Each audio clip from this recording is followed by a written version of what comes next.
You have the right to remain silent.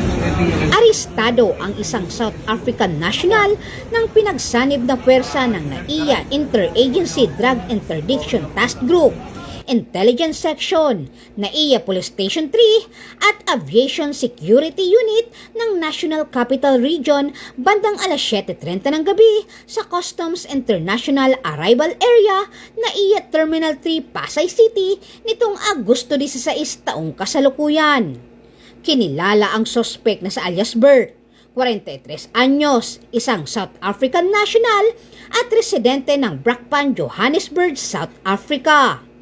Ayon sa ulat, natuklasan ang naturang ipinagbabawal na droga ng X-ray operator ng Bureau of Customs matapos dumaan sa X-ray machine sa isinagawang security screening procedure. Natuklasan dito ang 4 na false knockback na may tatak na wheelyard na naglalaman ng 4 na transparent plastic bag na naglalaman ng kontrabando.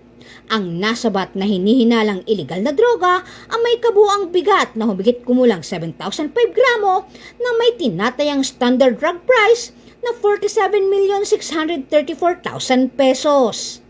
Ang naarestong sospek ay kasalukuyang nasa kustudiya ng PDEA Headquarters Detention Facility at nahaharap sa kasong paglabag sa Section 4, Article 2 ng Republic Act 9165 o mas kilala bilang Comprehensive Dangerous Drug Act of 2002.